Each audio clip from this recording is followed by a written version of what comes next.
Olá, estamos aqui para mais um videocast da HPF Aesthetics para conversar sobre segurança em procedimentos cirúrgicos invasivos, principalmente com tecnologias que hoje em dia estão muito presentes na rotina do cirurgião plástico. Temos aqui hoje para conversar conosco todas as pessoas que são experts no assunto, o CEO da HPF Aesthetics, Herbert, o Dr. Rodrigo Dutra, que é membro especialista da Sociedade Brasileira de Cirurgia Plástica, que usa tecnologias, a doutora Evelyn Rubin, que é infectologista da Fiocruz, mestre pela UFRJ, especialista em micobactérias, doutoranda em micobactérias. Então, estamos aqui para falar desses assuntos, tanto de contaminações, tanto de micobactérias, tanto de complicações, intercorrências que é possível ter com o uso de certas tecnologias.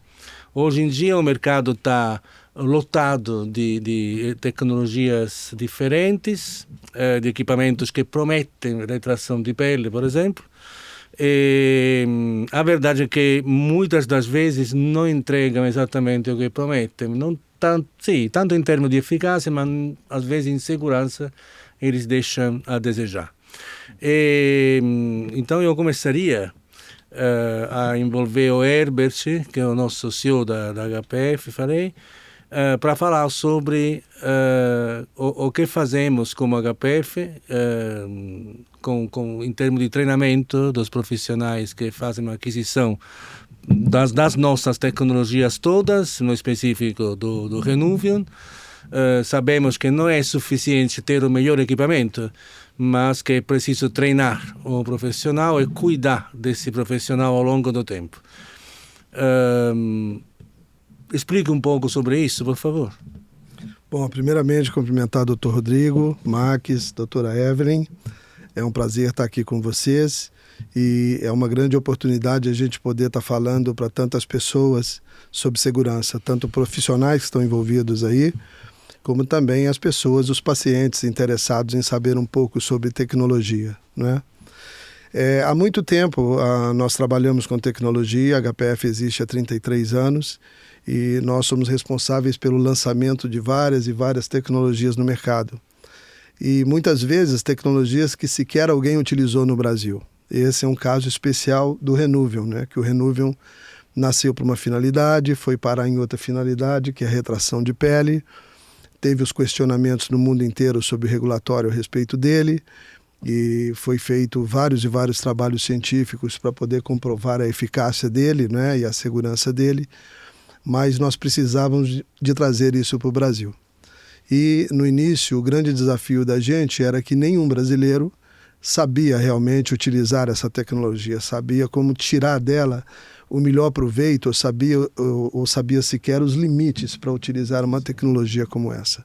Que afinal de contas é uma energia modificada, quer dizer, energia elétrica impulsionando um gás especial, que é o gás hélio, um gás muito nobre, e esse gás, essa aplicação se transforma num plasma, né, num plasma especial. Então no início nós trouxemos vários cirurgiões de fora, nós convidamos cirurgiões que são especialistas lá fora. Eles começaram muito antes do registro da Anvisa. Após o registro nós começamos o treinamento. E no modelo de treinamento nosso, para ficar uma coisa muito bem aplicada, nós achamos que seria muito importante alguns pontos, que não só o treinamento médico. Então os médicos passaram por um treinamento médico com um médico treinador estrangeiro inicialmente.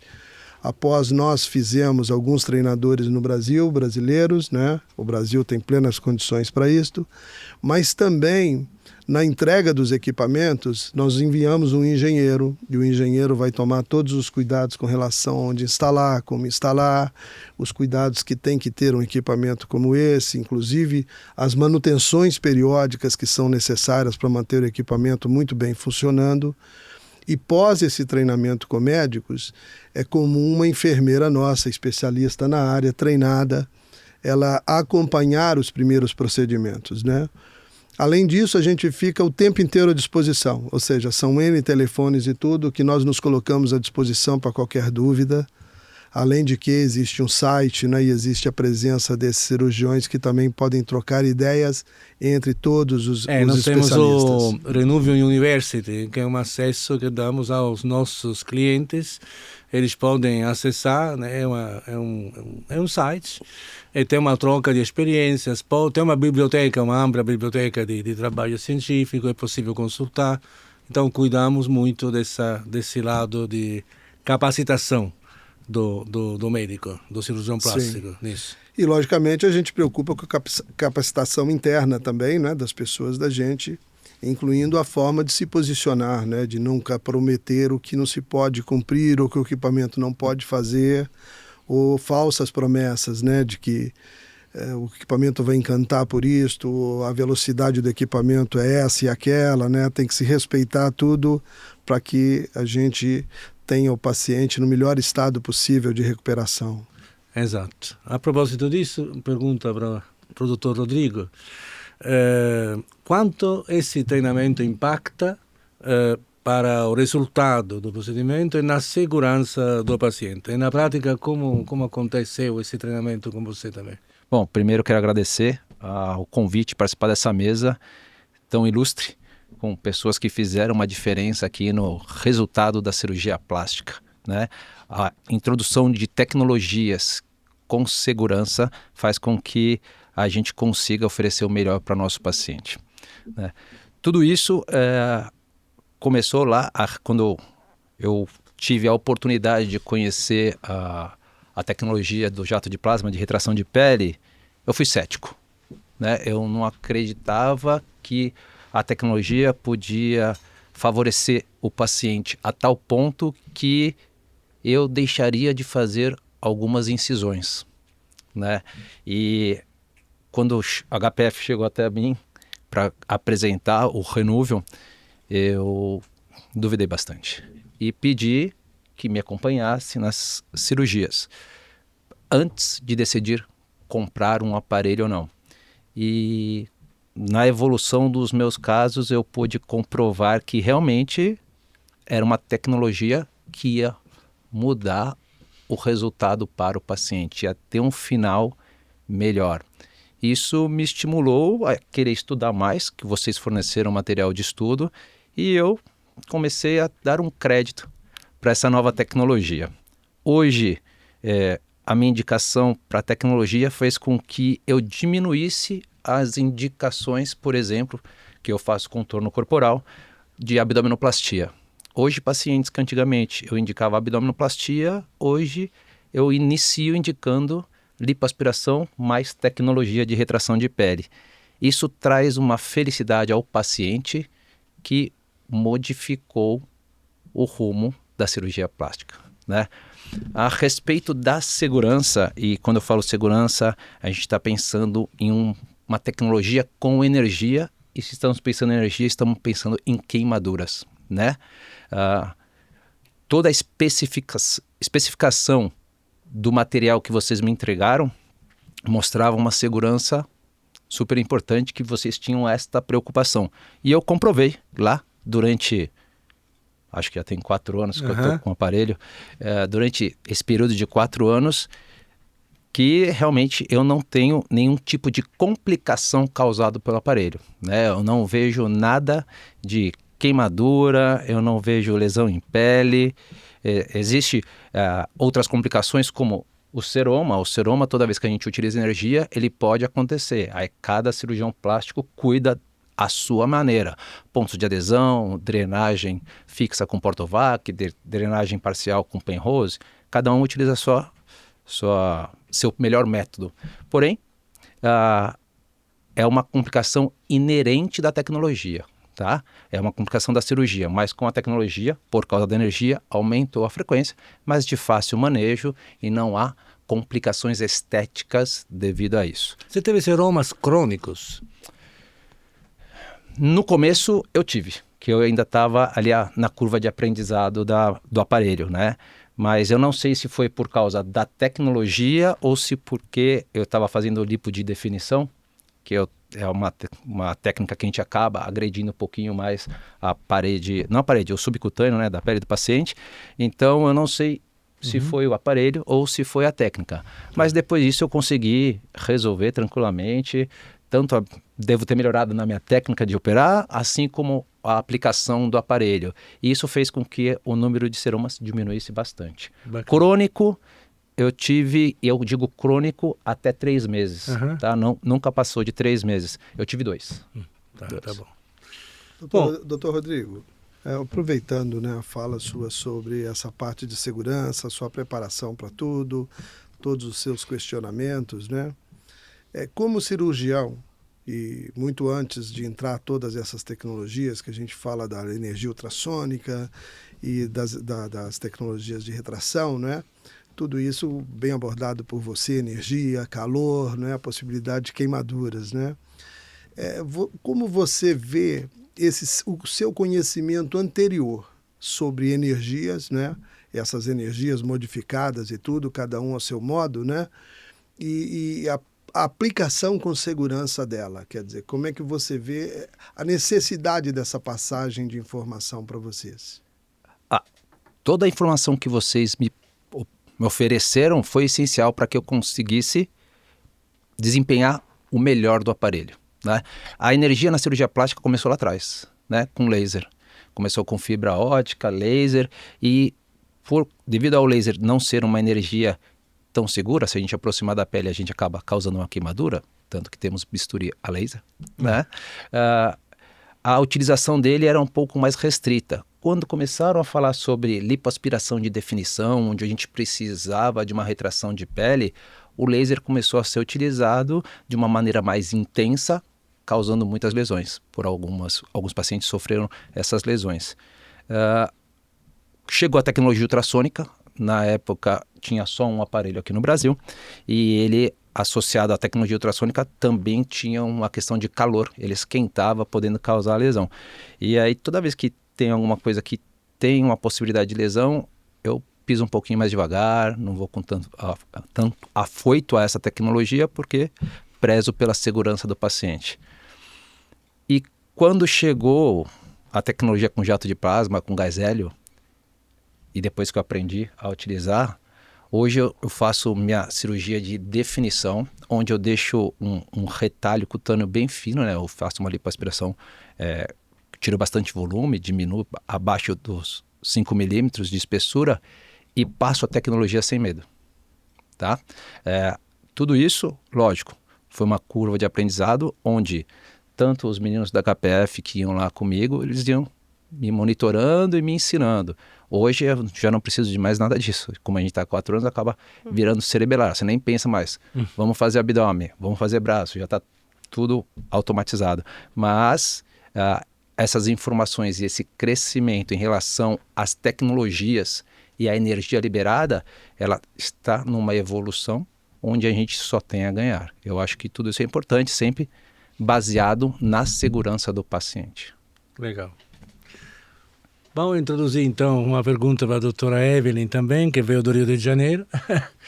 É o seguinte, eu queria saber, em primeiro lugar, que eu queria que contasse um pouco da sua experiência, vasta experiência com micobactérias. Eu sei que a doutora recebe casos do Brasil todo, então eu queria saber qual é a situação atual desse tipo de infecção por micobactérias em procedimentos estéticos no Brasil. Quais são as causas que está enxergando? E qual é a sua preocupação do ponto clínico e epidemiológico também? Sim, então, começando para minha carreira, né, da onde eu vim da tuberculose, né, da tuberculose multiresistente, lembrando que a micobactéria, ela é uma classificação que engloba também a tuberculose. Então, aqui a gente está falando das micobactérias não tuberculosas, né, então as não causadoras de tuberculose são aquelas que podem causar infecção de pele, partes moles, através de um mecanismo que a gente chama de inoculação. Então, através de uma inoculação da pele, quebra de barreira da pele, você vai aí sim ter essa infecção, tá? Essa infecção pode ocorrer naturalmente, na natureza em pessoas que são imunocomprometidas, e pode acontecer também através de procedimentos cirúrgicos, né, invasivos, que a gente considera invasivo quando quebra a barreira da pele. Então, sim, eu atendo pacientes de todo o Brasil, atendi pacientes de todas as regiões do Brasil, inclusive de fora do Brasil recentemente, de casos de micobactéria por diversos tipos de procedimentos. Procedimentos estéticos ambulatoriais, né, injetáveis e até alguns tipos de tecnologia, como endolaser também, feitos em consultório, enfim, é uma diversidade, e também de cirurgias plásticas, né. Hoje a gente tem a notificação dos casos, ela é de acordo com o estado, né? Então, cada estado tem a sua recomendação para notificação. A maior parte dos estados do Brasil já tem notas técnicas que recomendam notificação compulsória por conta de surtos locais. Então, a gente tem estado do Rio, São Paulo, Minas, Goiás, DF, enfim, vários estados. Então, dependendo do seu estado, você vai ter que consultar a sua vigilância epidemiológica facilmente pelo Google, é só colocar e você vai saber. E a gente tem tido casos aí com um grau de resistência extensiva aos antibióticos, né? Então, isso traz muita preocupação, porque são casos que muitas vezes não são tão simples de se tratar. Então, é preciso que tenha uma equipe multidisciplinar acompanhando esse paciente. Então, vai ser o cirurgião, o dermatologista, o infectologista, o radiologista que vai auxiliar a gente ali com a imagem, né? Lembrando que a pele a gente tem que acompanhar por imagem, diferentemente de uma tuberculose ou uma doença pulmonar, que você faz o exame do SCAR, do raio-x de tórax, né? E muitas vezes até um psicólogo, um psiquiatra, porque as pacientes ficam muito emocionadas porque fazem um procedimento pretendendo melhorar a sua parte estética e saem às vezes com deformidades estéticas permanentes. Então, isso traz muita preocupação para levam toda... a terapias longas, Sim, né? tratamentos que podem, em média, são de 4 a 6 meses, tá? Mas pode chegar até 18 meses de terapia antimicrobiana, em alguns casos, antibióticos venosos, sempre uma associação de drogas. Raramente você vai conseguir tratar com uma única droga, mas cada caso é um caso e deve ser visto individualmente. Eu fico imaginando, então, justamente, uma paciente que vai, sei lá, in um cirurgião plástico para fazer um procedimento para ficar melhor e sai de lá com uma preocupação dessa, né? Sim. Impressionante. Só um detalhe, não sai de lá, a infecção aparece algum tempo depois. Exatamente. Sim. E aí até a paciente conseguir identificar que aquilo é da cirurgia, tem um gap nesse tempo aí, e aí quando faz a correlação, aí começa a parte emocional. São vários fatores, né? Então, a suspeição clínica, você falou a palavra-chave aí. É preciso saber que não é uma infecção aguda. Então, não é imediatamente após o procedimento cirúrgico. Em média, são 21 dias. É claro que vai depender da imunidade da pessoa, da quantidade de inóculo, enfim. Mas, em média, 3 semanas a 1 mês, podendo ser mais. Qual é, doutor Rodrigo, na sua experiência, o que leva um cirurgião a confiar numa tecnologia como o Renuvion, considerado que tem tantas opções no mercado atualmente? Hoje, o que me leva a usar a tecnologia Renuvion especificamente é a segurança que ela dá para impedir lesões como queimadura. Toda tecnologia que nós utilizamos, que utiliza energia, está sujeita a alguma lesão térmica.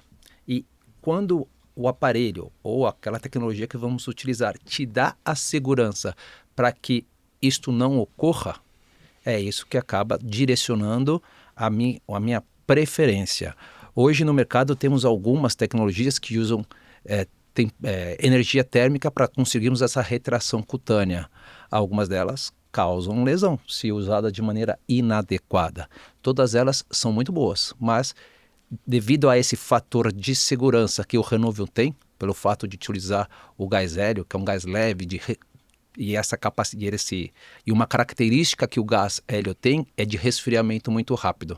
Então, essa característica traz com que a nossa utilização, mesmo quando eu tenha um retalho cutâneo mais fino, possa ser utilizado da sua máxima potência sem que haja lesão da pele. Em compensação, algumas outras tecnologias onde o calor, você não tem esse controle na pele, ele pode chegar até os 80 graus Celsius e causar uma lesão térmica. E a lesão térmica você não vai ver na hora, porque é uma lesão térmica de dentro para fora. Então você só vai ver a evolução dela dali 3, 4 dias quando, tem uma lesãozinha na pele. O que vai acontecer? E essa lesão tende a aumentar, né? Porque a gente vai pensar num iceberg, é uma lesão pontual lá embaixo que vai deixando de chegar suprimento sanguíneo para aquela região da pele, e a pele que está em cima, ela acaba causando uma lesão cutânea importante. Pois é, eu me permito de falar um pouco sobre. Gostaria que o Herbert falasse um pouco disso, mas eu vou introduzir o assunto. Os equívocos regulatórios que existem sobre esses equipamentos no Brasil, né? Porque, ok, o Renuvion é único que é aprovado tanto pela Anvisa quanto pela FDA com a indicação para tratamento de flacidez. Outras máquinas não vêm com essa certificação. Eu pessoalmente continuo não entendendo como é possível usar equipamentos que não têm essa indicação para uso no subcutâneo, por exemplo. Mas isso de fato acontece. Gostaria que o Herbert contasse um pouco dessa história. Bom, esse é um fato importante para a gente abordar, porque eu acho que o que aconteceu com o Renuvion, o nascimento do Renuvion, as indicações do Renuvion, e é mais ou menos o que outras empresas hoje tentam seguir, tentam fazer. Então é importante a gente entender sobre essas tecnologias para medir o que pode ser certo, o que não é certo, o que é ético e o que não é ético. Primeiro que tem que se respeitar que hoje o mundo tem as empresas regulatórias, o Max citou duas, que é o FDA e a Anvisa, né? E existem N outras, né, na Coreia, na Europa, mas se falar de FDA e se falar de Anvisa, nós estamos falando de mais de 50% dos procedimentos cirúrgicos em estética do mundo, né? Então tem mais de metade do mundo nessas duas instituições regulatórias. E o Renuvion, ele nasceu para uma outra finalidade. O interessante é dizer que o Renuvion nasceu para concorrer com um plasma muito antigo, que já tinha 30 anos, que inclusive a HPF é responsável pelo lançamento do plasma de argônio da Herb alemã, que foi quem inventou o plasma de argônio. E o plasma de argônio nasceu para fazer coagulação em tecidos moles, como o fígado, por exemplo. E ele realmente é fantástico para essa finalidade, porque o fígado é uma área que sangra muito e é uma área que requer um cuidado tremendo nessas atitudes de coagulação, porque as lesões podem ser muito mais danosas do que o procedimento cirúrgico. Então, quando inventaram o gás de argônio, é como se inventasse uma sombrinha que entra sobre o fígado e ele simplesmente controla o sangramento do fígado, no máximo com uma profundidade de 0,4 milímetros. Isto para o fígado é fantástico, mas isso pode ser extremamente danoso para a pele. Então o Renuvion nasceu chamado J-Plasma, não se chamava Renuvion. A HPF ofereceram a linha toda de eletrocirurgia da Bove, que estava lá o J-Plasma, e nós nos recusamos a trazer para o Brasil, achando, olha, isso não vai conseguir concorrer direito com o argônio. E um ano depois me convidaram outra vez, dizendo, olha, é melhor você voltar, que a coisa aqui está mudando e parece que você vai encontrar algo que você está procurando, que eu queria uma tecnologia para cirurgia plástica. E fui ver 2 procedimentos e achei fantástico.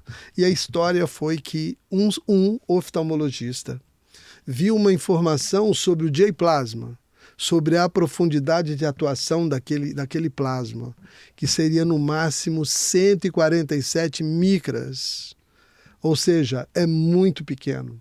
E ele perguntou, isso é verdade? É verdade, então eu vou usar na área dos olhos. E disseram para ele, não faça isso.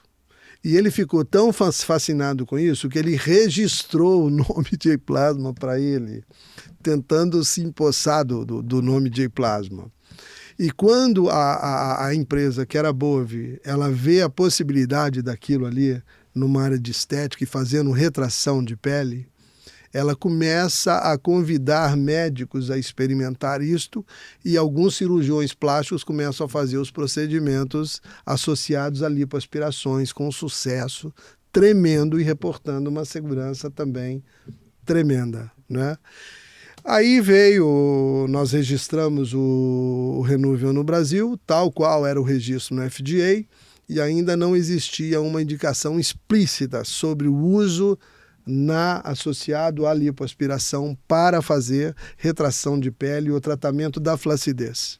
Foi um boom no Brasil, todo mundo questionando a gente e tudo, e a empresa também não esperava por isso, mas já no momento existiam dezenas de trabalhos científicos a respeito.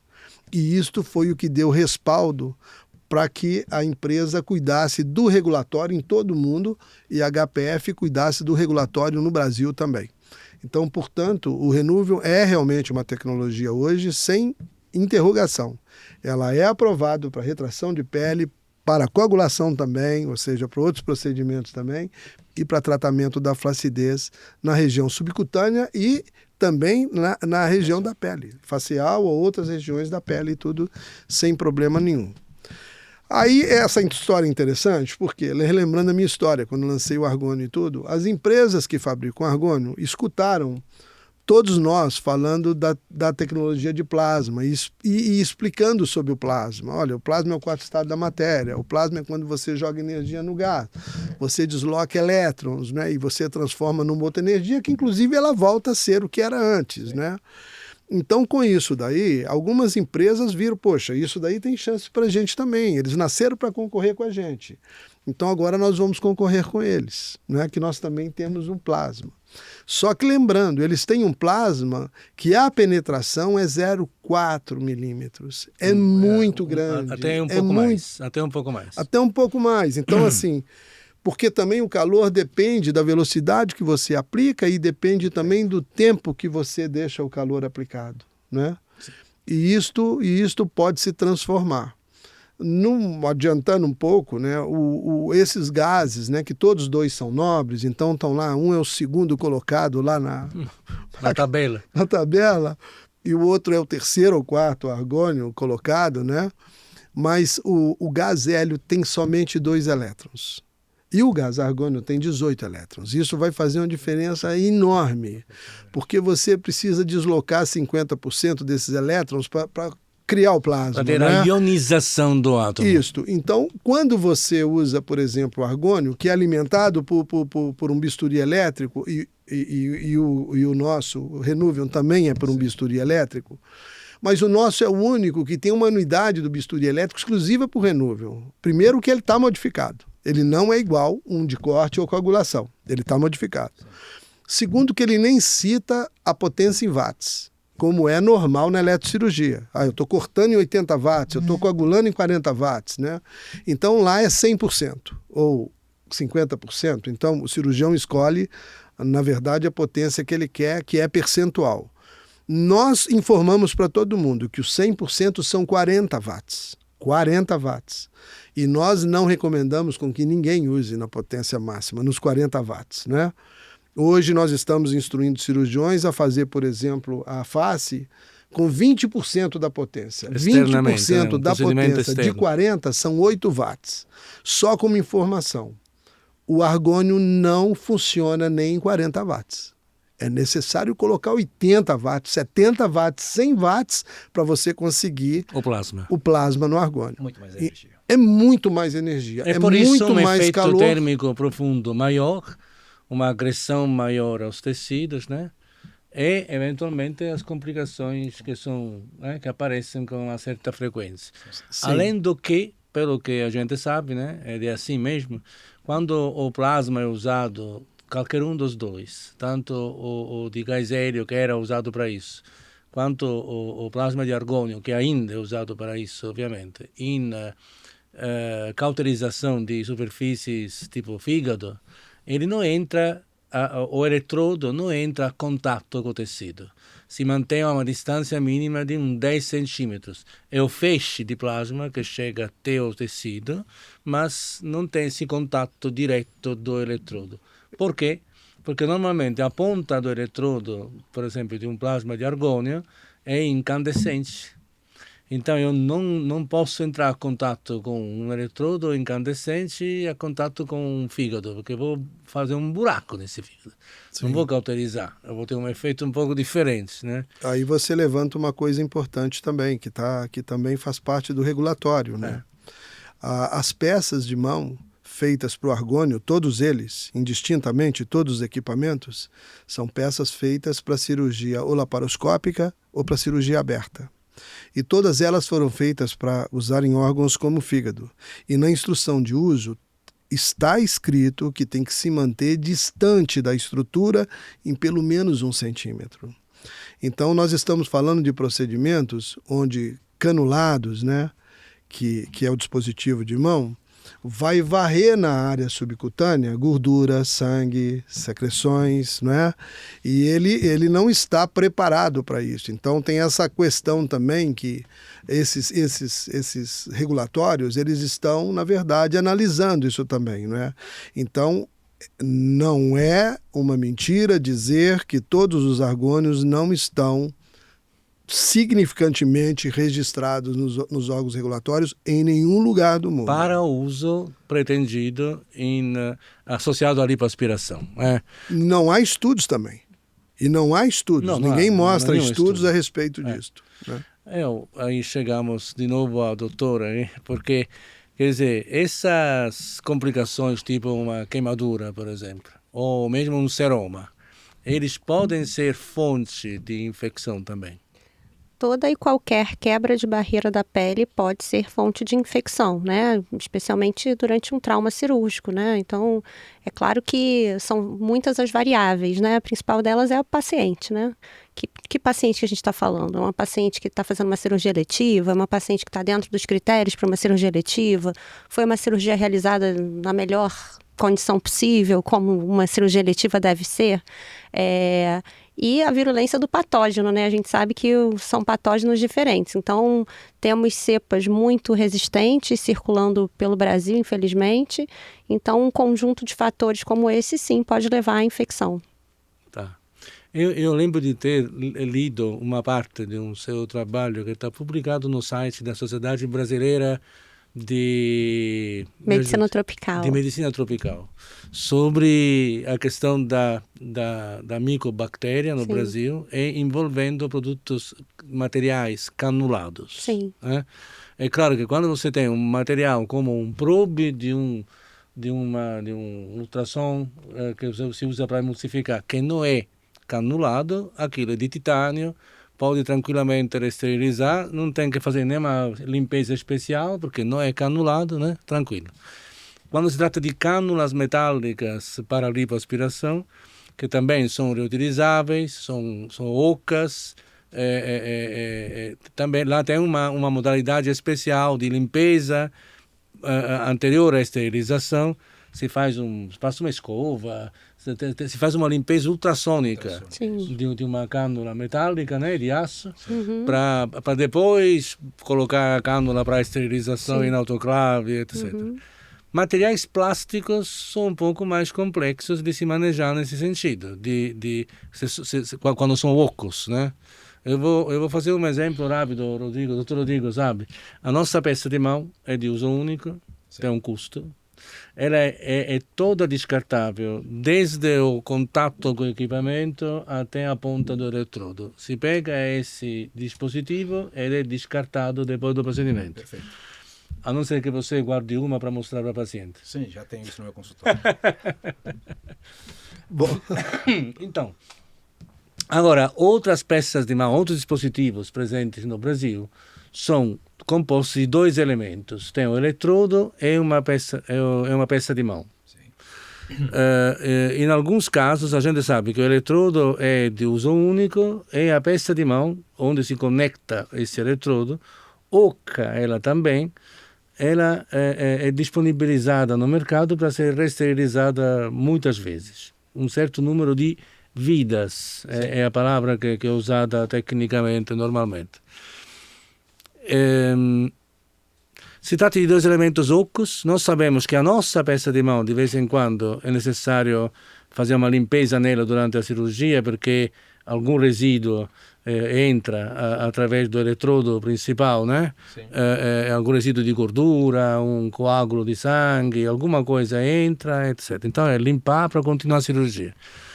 E sabemos que o fluxo de gás que vem do equipamento até o paciente, ele, por quanto seja um fluxo que mecanicamente em teoria, ajudaria a tirar esses resíduos, na verdade não funciona exatamente dessa forma, certo?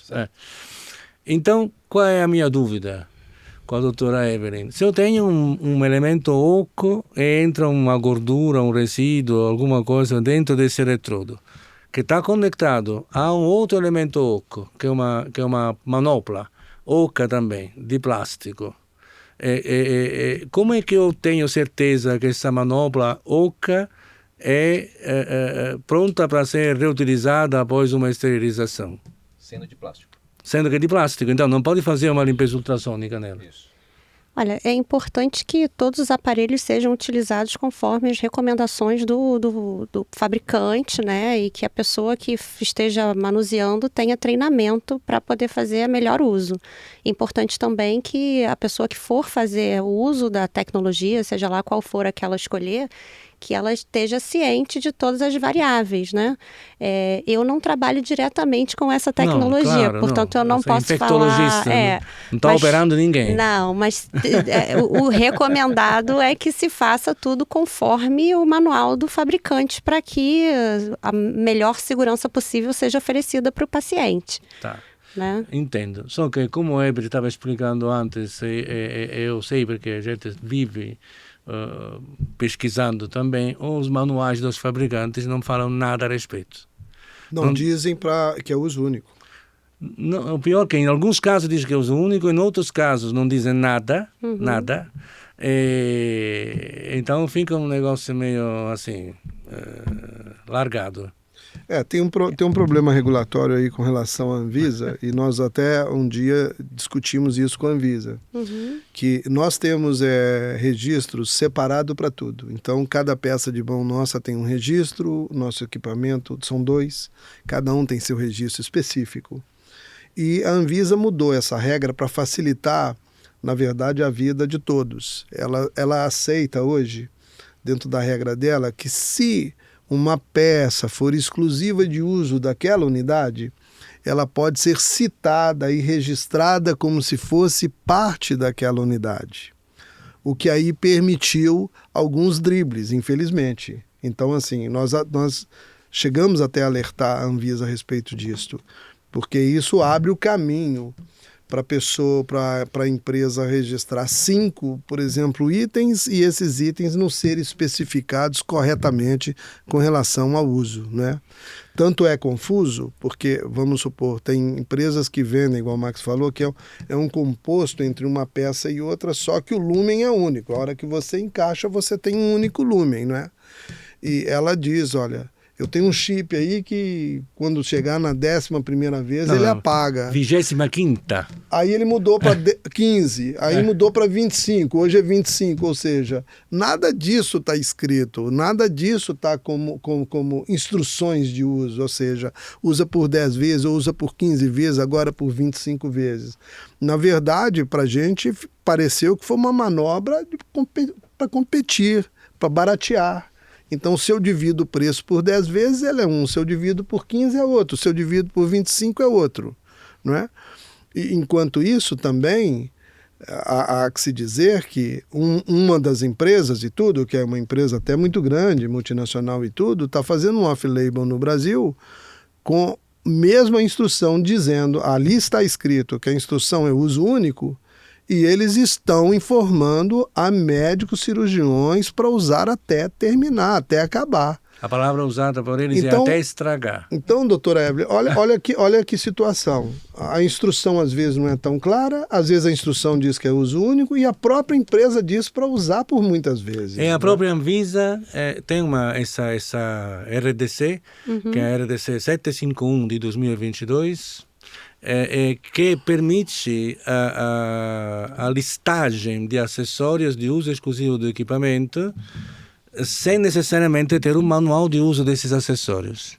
Então, praticamente, nós temos um manual de uso do equipamento e não tem um manual de uso dos acessórios, da manopla, do eletrodo neutro, que seria a placa, não tem nada escrito. Então, deixa o mercado um pouco em dúvida, né? Eu vou responder com a resposta do Dr. Rodrigo na primeira pergunta, que ele mesmo falou, como cirurgião, ele ficou cético no início, foi ouvir, foi estudar, foi ser treinado, e aí ele percebeu que valia a pena na prática dele colocar. Então, isso fica de sugestão, né, recomendação para que outros colegas também tenham esse cuidado com o paciente, prezando pela segurança, como foi o caso do Dr. Rodrigo também, para que possa oferecer a melhor tecnologia, porque a gente sabe que também vem toda hora uma tecnologia nova para o mercado. Sim. E o médico, ele tem que ter esse cuidado, né? Porque o médico, ele é o guardião da saúde, eu sempre falo isso. Com certeza absoluta. Então, o médico, ele precisa ter esse cuidado técnico, trazer os estudos, ver que estudos são esses. A gente sabe que nem todo estudo científico publicado é sério, tem aqueles resultados. Então, é importante que o médico estude ao longo da sua carreira para que possa ter esse conhecimento técnico de poder diferenciar o que vai ser melhor para ele ou não em termos de segurança e qualidade de resultado, né? Que a cirurgia plástica, ela tem esse compromisso com o resultado e também com a segurança do paciente. Sim. Me conte um pouco sobre as complicações que recebe. Que isso não falamos. Eu recebo todos os tipos de complicação. Vamos falar mais relacionado à cirurgia plástica. Olha, eu acho que... Mas que eu sei que tem complicações de dermatologia também. Tudo acaba indo de alguma maneira para o cirurgião plástico, né? Então, assim, essa questão do manejo das complicações é até uma nova subespecialidade da cirurgia plástica, né? Então, até procedimentos percutâneos não cirúrgicos evoluem para complicações cirúrgicas e, com frequência, eu tenho lá os meus cirurgiões do coração que me ajudam a cuidar desses casos, porque é delicado, né? Você assumir a complicação de um outro profissional, claro. Enfim. Mas em relação à cirurgia plástica, eu recebo mais casos dos próprios cirurgiões que me encaminham, né? Então, diversos tipos, não só de micobactéria, mas seromas recorrentes. Hoje a gente tem um grupo de cirurgiões também muito preocupados. Então, qualquer seroma, o pessoal já fica, liga para a Evelyn, vai lá, só opera de novo se você for lá e tal. Hoje é referência no Brasil sobre isso. Mas, enfim, nem tudo é micobactéria, né? Sim. Então, quero deixar o pessoal calmo. Não. Que tem outras bactérias? Sim, tenham medo do Staphylococcus aureus, entendeu? Ele continua sendo o número 1, entendeu? O mais agressivo, mais grave, enfim. Mas existe Eles convivem com a gente, né? Convivem com a gente, exatamente. O pessoal me liga desesperado. Teve essa semana uma menina me ligou do centro cirúrgico. Eu tô nervosa porque eu fui operar e eu abri e vi um seroma. Eu falei, calma, vamos pedir o exame é assim e a gente vai observar. Né? Mas a maior parte das complicações são complicações tardias, como o Rodrigo falou, às vezes meses depois que a pessoa nem relaciona à cirurgia. Os cirurgiões mais atentos, eles acompanham o paciente num pós-operatório, né? Então encaminham o paciente, mas não é incomum que eu seja procurada por pacientes também, inclusive algumas que já vêm do mesmo serviço que tem surto de micobactéria. Eu tratei, matei a minha colega X, Y e Z, que vem também. A maior parte que eu recebo hoje é de cirurgia de mama, inclusive. Também, né? A maioria é de cirurgia de mama. Não recebo tantas de contorno corporal quanto de mama, se eu tivesse que fazer um comparativo. Daria para lembrar que a HPF não vende só Renuvion, tem outras tecnologias, e tem uma dessas que é um funil, se chama Protect Funnel, né? Que serve justamente para limitar as contaminações nas cirurgias de aumento mamário e até de mastopexia também, que hoje fazem aquela mastopexia como se chama? Short scar. Short scar. Short scar. Aí você corre o risco de lesionar o músculo se não entra com um funil. Mas tem essa parte da contaminação, de prevenir contaminações, que é interessante. Mas, Max, o problema maior, óbvio que todos esses pontos de segurança são muito importantes, mas a permanência da prótese, ela faz um biofilme ali que perpetua a infecção. Então, esses casos chegam para mim com um explante muito tardio ou sem explantar. Então, esse atraso da identificação e do explante faz com que, se for um Mycobacterium abscessus, né, quem me conhece sabe que é a minha bactéria favorita, mas ela é muito agressiva em determinadas cepas, exatamente. Então, esse atraso pode fazer uma disseminação local que depois fica muito difícil de tratar. Então, são cirurgias seriadas, então não é só o explante, você vai ter que ser muito mais agressivo no desbridamento, capsulectomia total. Recebo casos também de pacientes já explantadas, na qual na cirurgia primária não foi realizada a capsulectomia total. Então, existe uma cultura de, às vezes, deixar a cápsula para depois reconstruir.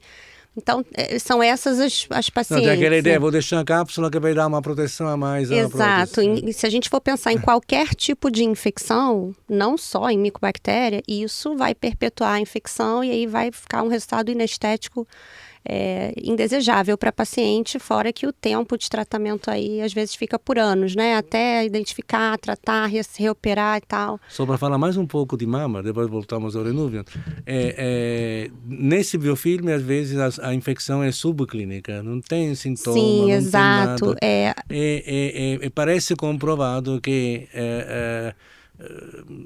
mamas contaminadas, digamos assim, de alguma forma, durante a cirurgia, elas evolvem mais rapidamente, mais frequentemente para uma complicação que é a mais temida de todas, que é a contratura capsular. Porque uma coisa é ter uma cápsula, que é normal, que protege o implante, que envolve o implante, que isola o implante, a gente sabe, né? É um processo cicatricial. É uma coisa é ter uma contratura capsular de grau, sei lá, 3, 4 de Becker, que começa a comprimir, doer, deformar. Isso aqui é diferente. Parece que às vezes um dos fatores, porque a contratura capsular é como um acidente de avião, não é determinado por um fator só. Um dos fatores é a contaminação, que acontece em acto operatório. É muito importante que o cirurgião esteja apto a identificar os tipos de infecção, né? E eu tenho trabalhado com isso, tentando alertar os colegas de como coletar uma boa amostra, né? Porque o pessoal fica, mas eu colhei 5, 10 amostras, vieram negativos. A gente vai ver, coleta à noite, só vai ser processado no outro dia. Coleta sob uso de antibiótico, de corticoide. Enfim, são vários detalhes que vão fazer, porque a gente sabe que para micobactéria especificamente, o rendimento da cultura é muito baixo. Na melhor das literaturas, 45%. Né, isso falando em fragmento de tecido, né? A gente está trabalhando com o nosso estudo, né? O meu e da doutora Gisele Seabra, lá do Rio de Janeiro, cirurgião dermatológico, a gente está fazendo o nosso estudo baseado na secreção, né? No abscesso, no pus mesmo, né? Na secreção. E tem mostrado que tem uma sensibilidade maior. É claro que desde que a gente faça todo o trabalho de casa, né? Sem antibiótico, sem corticoide, fazer na parte da manhã, encaminhar o laboratório no mesmo dia, ligar para o laboratório antes para certificar de que o microbiologista vai saber que aquilo se trata de uma suspeição de micobactéria, fazer o pedido médico. Eu dou todos esses passo a passo aí para os colegas, no meu Instagram também sempre coloco, porque isso facilita demais. A primeira coisa é uma boa amostra para que a gente tenha um diagnóstico etiológico e possa fazer um tratamento direcionado, sem perder tempo. Só que que às vezes quando o paciente procura a nós no consultório e tem uma complicação como um seroma tardio, a primeira impressão é que é um seroma normal. Exato. Né? E como cirurgião, que também é médico, ele fala, não, tranquilo, vamos puncionar, vou ver se está turvo, vou ver se tem alguma característica de infecção ou se é algo mais translúcido, como se fosse um seroma comum. Se é um seroma comum, a gente colhe e manda para cultura, mas, como todo cirurgião tem medo de complicação, iniciamos um tratamento empírico com antibiótico de amplo espectro. E aí vai atrapalhar toda a evolução. É isso. Aí o infectologista tem uma opinião diferente. Se não for uma urgência, né, a gente tem que tentar entender o que a gente está tratando para aquele paciente ali. Então, sempre a primeira hipótese é a bactéria de pele, né? Então, se a gente for pensar em estafilococcus, é uma infecção aguda, grave, pode evoluir para sepse. Se você tiver em algum seroma crônico, ou você tem uma reação imunológica, ou você tem alguma lesão vascular, ou enfim, um outro tipo de lesão, ou você tem um germe atípico. Se você tiver um germe atípico, você não vai tratar com um antibiótico comum. Sim. Né? Então, o beta-lactâmico lá, o Bactrim é meu favorito, né? Mas você vai entrar com amoxicilina, cefalexina, clavulin e tal, o Bactrim vai pegar o Camarza, né? Que é aquele Staphylococcus aureus da comunidade que tem uma resistência às penicilinas. Mas, nesse caso do seroma crônico, a gente vai ter que pensar em outros germes. Então, eu faço aqui um apelo aos colegas cirurgiões, não comecem quinolona, cipro, porque vai me dar mais trabalho depois. Tá vendo? para conseguir fechar o resultado. E se a gente for pensar em estáfilo, quinolona não é a melhor droga. Então, se tiver que chutar, chuta o Bactrim, porque ele vai ser mais efetivo. Eu tava no clavulinho, Tá, porque ele vai pegar o camarzo, vai pegar o estáfilo, mas se for crônico, né, se for mais tardio, aí liga pro colega infectologista, tenta pedir para germe comum, fungo e micobactéria, né, que a maior parte manda só para germe comum. E aí a gente faz o diagnóstico e trata. Já temos uma cultura na sociedade brasileira de pesquisar micobactéria também, então toda vez que a gente colhe, a gente avisa, olha, pode ser micobactéria, e pelo menos na minha prática clínica e dos meus colegas onde a gente trabalha, a gente já faz tudo. Uma dica de ouro é pedir cultura e baciloscopia, que é a pesquisa do bacilo alcoócito resistente, que é um exame rápido, né? Sim. Só tem que se certificar que no laboratório vai ter alguém habilitado, capacitado para fazer. Então, sempre tentar laboratórios de alta confiabilidade. Se for cidade menor, que a gente sabe que tem muita dificuldade, pode contactar o LACEN local, que é o Laboratório de Referência Público Local, que também tem bastante expertise em fazer esse tipo de exame. Perfeito. Legal. Um encontro desse é muito especial para aprendizado. Né? Você aprende com ele, doutor Rodrigo, aprende com você. Uma pergunta. Você falou da quebra de barreira na pele, né? Uhum. E a pele é o maior órgão do corpo, sim, o maior órgão. E a maior proteção que nós temos, sim, né? Então, certeza. ela intacta, ela vale ouro, né? Sim. E ela realmente agredida, ela abre portas, né? Para infecção. Mas na maioria das vezes, a gente, assim, os leigos como eu, né, acha que esse rompimento de barreira é sempre externo, né? Então, no caso, por exemplo, de uma cirurgia, é uma invasão. Então, a primeira providência que você tem que se tomar é quebrar essa barreira, porque senão não tem como realizar a cirurgia. Você não chega até o abdômen, o cirurgião não chega, né, até os pontos que ele gostaria.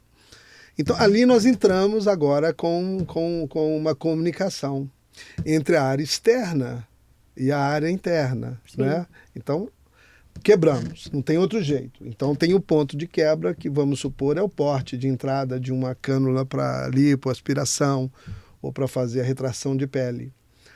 E aí eu pergunto o seguinte, e essa pele na parte interior? Ela também tem que ser preservada, ela também poderia, se agredida indevidamente, ser um meio de ser uma porta para uma infecção? Sim, porque nós somos colonizados, né, por bactérias endógenas, né? Então, cada vez que a gente tem uma reação ao trauma, e aí eu falo trauma num sentido global, inclusive da própria cirurgia, obviamente a gente tem mais chance de ter infecção. Então, é por isso que eu sempre falo que, como a cirurgia plástica estética é uma cirurgia eletiva, a gente deve tentar respeitar o máximo possível as indicações de uma cirurgia segura. Indicar o melhor paciente, no melhor momento, enfim, pedir pareceres aí, isso é uma coisa que eu sempre oriento os colegas. Por exemplo, hoje muitas pessoas omitem algumas informações dos cirurgiões, como, por exemplo, o uso desses medicamentos injetáveis para emagrecer, que tem um risco maior, uso de psicotrópicos, que às vezes fazem galactorreia, né? Então pode ter complicação em cirurgia mamária, eu tive alguns casos assim, fórmulas de... vitaminas, que na verdade não são fórmulas de vitaminas, são compostos manipulados que têm hormônios e diuréticos e uma série de questões, porque às vezes o paciente também não sabe. Tabagismo, tem o caso que a paciente mentiu, né, omitiu, né, que fumava para poder fazer a cirurgia, enfim. Ou disse que tinha parado de fumar. Exato, então são tantos detalhes para que a gente possa colocar esse paciente no menor risco possível, uma vez que, como você mesmo falou, a gente não pode não fazer o trauma cirúrgico para poder realizar a cirurgia. Então quem me conhece sabe que eu sou bem minuciosa com esses detalhes, e sugiro que todos os colegas também tenham esse rigor para que a gente possa minimizar. Como a gente estava falando aqui, qualquer evento cirúrgico tem um risco inerente de infecção, seja 1 a 2% nos melhores centros do mundo. Né? Então, a cada 100 pacientes, você sabe que pelo menos 2 ali, na melhor das hipóteses, podem complicar com algum tipo de infecção. Então, para a gente mitigar, eu acho que a gente tem que ter todo esse cuidado que está dentro da segurança do paciente e da vigilância dos processos, né? Para que a gente tenha os transeuntes da sala, todo mundo dentro da conformidade para evitar, porque nem sempre é só o cirurgião, né? Sim. Às vezes tem outras pessoas ali que estão manipulando o paciente, o próprio hospital, o local onde você vai fazer, um local que tem um serviço de controle de infecção hospitalar, preferencialmente, como a gente estava comentando aqui anteriormente.